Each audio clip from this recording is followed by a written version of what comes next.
Hello everyone. In the previous video, we had learned about the basics of K-map. And in this video, we would be learning about how to group adjacent cells and then how to solve the basic Boolean expressions. Rules for grouping adjacent cells. In this video, we would be learning about rules for grouping adjacent cells. That is, we can have a 1 or a 0 in any of the cell. It's a two variable K-map. We have 0 and 1. If we are grouping these two together, then it's a wrong method. 1 can be grouped together with a 1 only. Similarly, diagonal grouping is not possible, not allowed.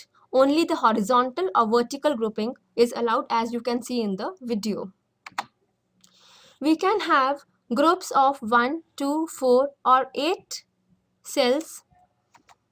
For example, here we have a group of 2. Group of 3 is not allowed. It's wrong method. Group of 4 is okay. And group of 5 is again not allowed. Thus, we can have a single cell, a loop cell, which is not adjacent to any of the cell containing a 1. Or we can have a group of 2, we can have a group of 4, or we can have a group of 8 elements. Each group should be as large as possible. Here we have made 3 groups, each with 2 elements or 2 cells. This is a wrong method because we can form a larger group as well. For example, we can correct it as, now we had made 2 groups with 4 elements each. That is, we should have largest possible group with minimum number of groups. This is the correct method for forming the group. Groups may overlap to form a bigger size. Herein, we have not shown any overlapping. This is not wrong method because we can overlap the groups to form the bigger size. Here, overlapping is being done and we have formed the maximum sized group. So, it is the correct method. Groups may wrap around the table. The leftmost cell in a row may be grouped with the rightmost cell and the top cell in a column may be grouped with the bottom cell. For example, here we have grouped, in red we have shown 2 adjacent cells grouped together, the leftmost and the rightmost one. Similarly, the topmost and the bottommost with blue marker. Or we can have a grouping of 8. In this manner, if we wrap around, the topmost cells are wrapped around with are just grouped together with the bottommost ones. Similarly, we can have all the corners wrapped together to form a single group.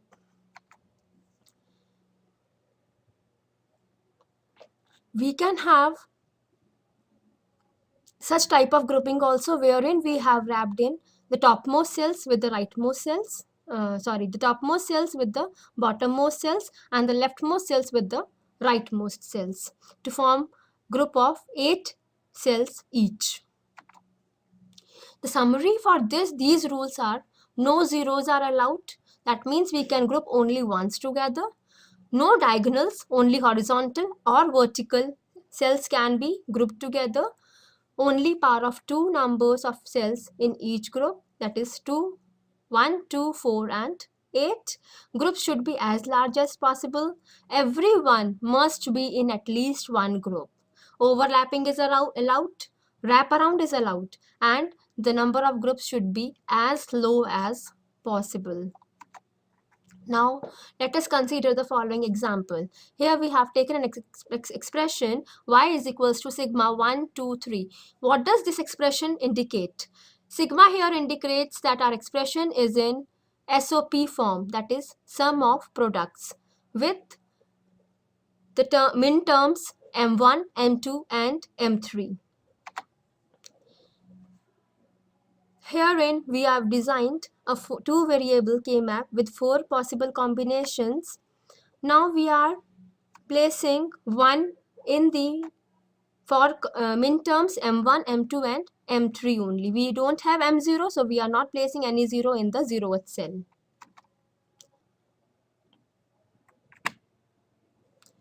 In this group, the value for A is different for both the cells. That is, for cell 1 it is 0 and for cell 2 it is 1, value of A. And since we have both the values, two different values, we won't include it in our term. The value of B for first cell is 1 and for second cell also it is 1. So we would be including this value and the expression would be B.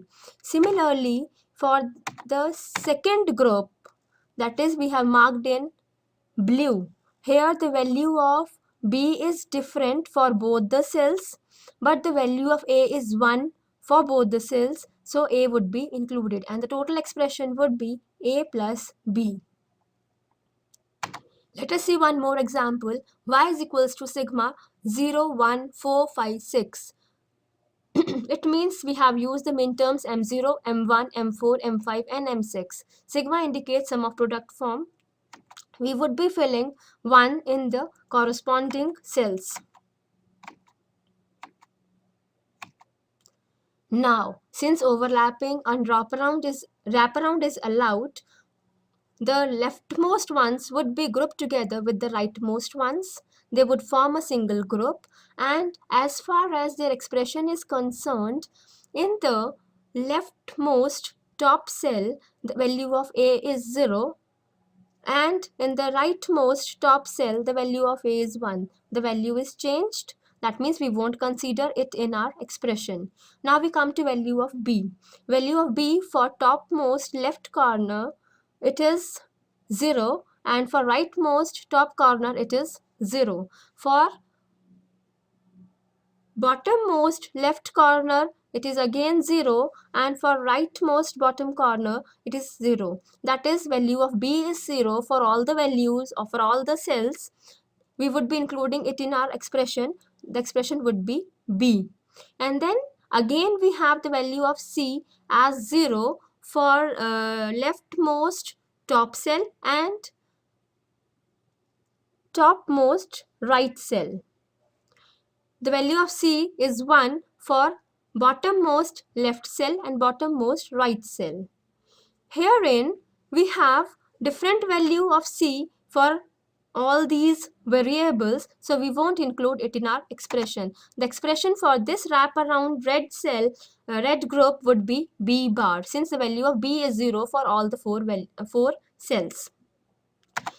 Now we again come to our second group, that is a group of 2's. Herein we have value of A as 1 for both the cells and value of B as 1 for the first cell and 0 for the second cell. That means we are not using it. The value is changed. For the blue group, we have value of C as 0 for both the cells, so we would be including it in our expression. The expression for the blue group would be AC bar, and the whole expression would be B bar plus AC bar. Thank you. That's all for Karnaugh map. Do a lot of practice regarding Karnaugh map and refer to this video. Thank you. Thank you so much.